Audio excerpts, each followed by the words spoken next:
Bonjour tout le monde, bienvenue à la Finance Perso selon Joe où on parle de santé financière, d'économie, d'investissement en bourse. Si c'est la première fois que vous vous retrouvez sur ma chaîne, je vous demanderai s'il vous plaît de vous abonner. Vous avez simplement à cliquer sur le bouton s'abonner en bas à droite et sur la petite clochette qui se trouve juste à côté. De cette façon, lorsque je vais publier une nouvelle vidéo, vous allez être notifié. Il y a quelques semaines, je publiais une vidéo dans laquelle on se posait la question à savoir si une tempête économique se dirigeait vers nous. Or, aujourd'hui, il semble clair qu'une tempête économique se dirige droit vers nous et les économistes sont maintenant à même de déterminer quelle va être l'ampleur de cette tempête économique.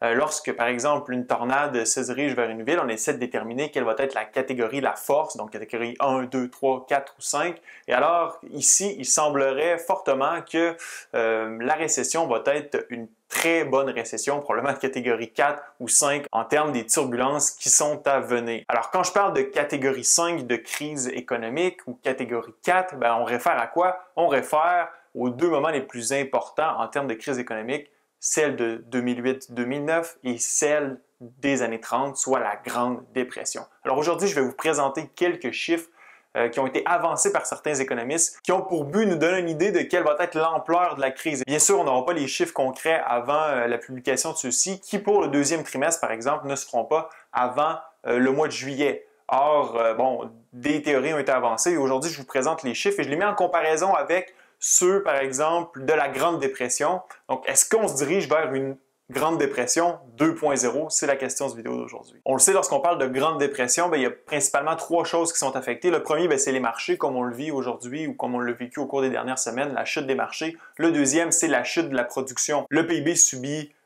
une décroissance plus ou moins importante. Et le troisième facteur, c'est le chômage. Lorsqu'on est en crise économique, le chômage augmente de façon importante. Alors, je commence tout de suite en parlant des marchés. Alors, les marchés, comme vous savez, depuis la fin février, ont connu une chute très importante et extrêmement rapide. On n'avait pas vu ça depuis pratiquement 100 ans, 70-80 ans en fait. On a connu une chute de 30% du Dow Jones en 22 jours. C'est le record historique depuis qu'on tient à jour des données sur le marché. Alors, pour avoir des données comparatives, il faut retourner où dans le temps? Il faut retourner au temps de la Grande Dépression.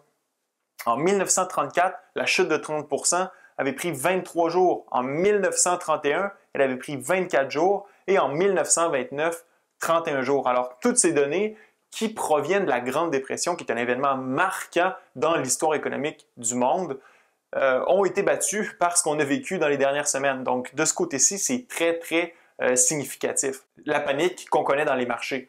Donc, je vous donne d'autres données par rapport à ça. Dans les années 30, avant qu'on atteigne le plateau du bas, c'est-à-dire que le moment où les actions ont recommencé à monter, ça a pris en fait 3 ans. Ça l'a pris jusqu'en 1932 et à ce moment-là, les actions, les marchés avaient chuté de 89,2%.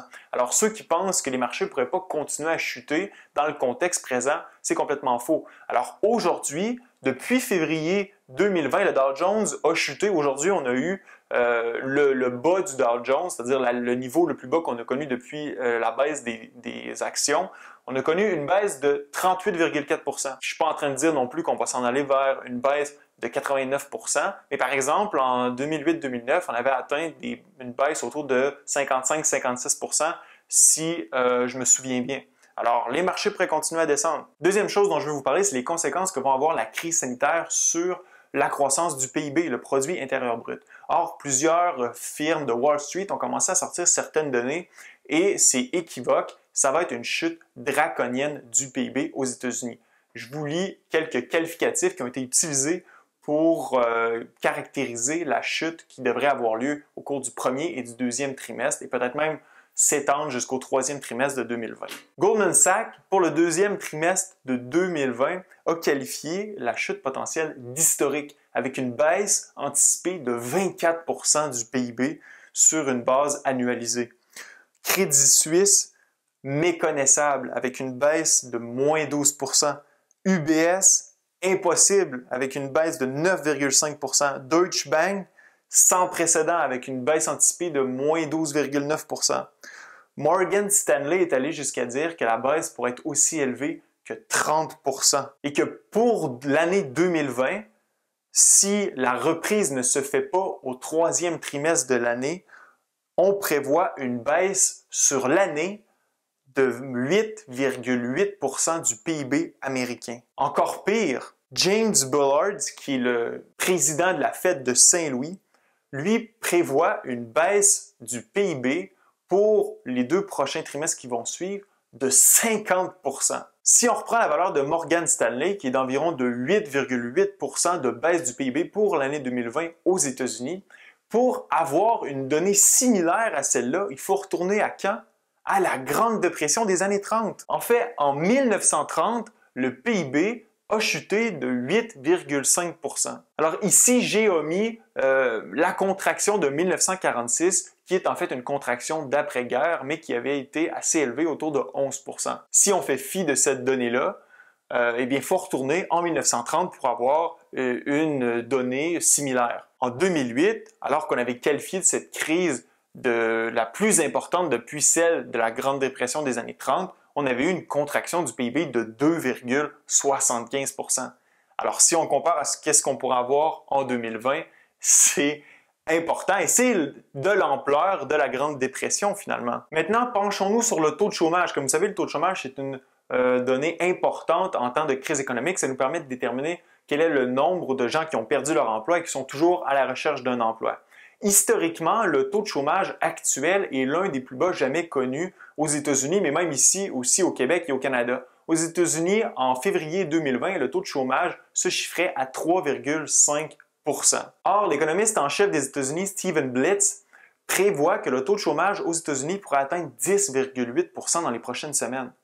Si on compare cette donnée avec ce qu'on a connu précédemment, il faut retourner jusqu'en 1982 pour voir un taux de chômage aussi élevé. À titre de référence, au cours de la crise économique de 2008-2009, on a atteint le maximum de chômage en 2009 avec un taux de 10%. Mais selon le président de la Fed, James Bullard, lui avance qu'on pourrait voir le taux de chômage augmenter jusqu'à 30%. Pour vous donner une petite idée, le taux de chômage au maximum de la Grande Dépression des années 30 a atteint 24%.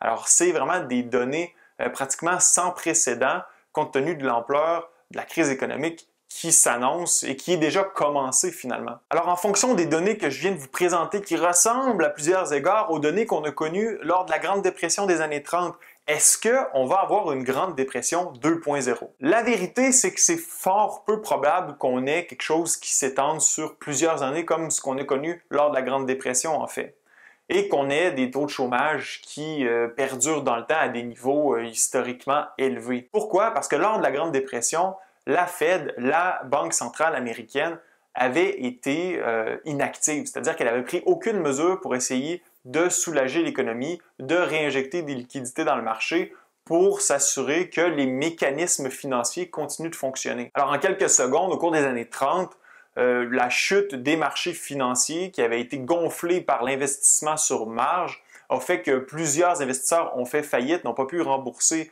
la marge, donc le prêt qu'ils avaient contracté auprès des banques, ce qui a créé une espèce de peur généralisée où les gens se sont rués vers les banques pour essayer de retirer leur argent. Et puis là, ça a créé des faillites de centaines et pratiquement de milliers de banques aux États-Unis. Et ceci a réduit la masse monétaire, ce qui a créé de la déflation, donc la baisse des prix, la baisse de l'activité économique pendant des trimestres et des trimestres consécutifs. Et à ce moment-là, la Fed, la Banque centrale américaine, n'a pas réagi pour réinjecter des liquidités dans le marché pour s'assurer que le marché financier continue de fonctionner et que la masse monétaire conserve finalement son niveau d'avant la crise. Or ici, ce n'est pas ce à quoi on assiste présentement en 2020. On voit que la Fed essaie de prendre toutes les mesures nécessaires pour minimiser le plus possible les conséquences de la crise économique à venir sur les marchés pour essayer d'éviter un credit crunch, pour essayer d'éviter un liquidity crunch où finalement tout vient bloquer, les engrenages sont bloqués et puis là, on a une chute draconienne non seulement de l'activité économique, mais du système finalement. Ça devient une crise systémique.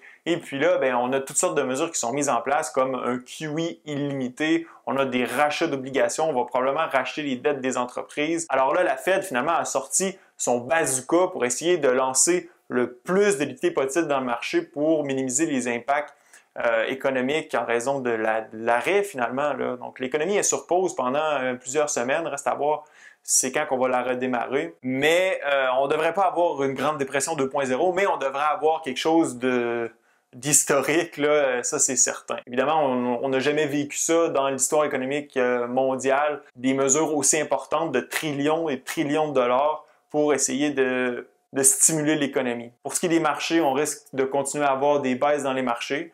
Mais bon, je continue à profiter des baisses et puis je vais vous faire probablement une vidéo prochainement là-dessus. Laissez-moi savoir dans la zone commentaire si vous pensez qu'on s'enligne vers une grande dépression 2.0 ou si la situation va être gardée sous contrôle par la Fed, par le Conseil du Trésor aux États-Unis. Ça fut un plaisir. À la prochaine.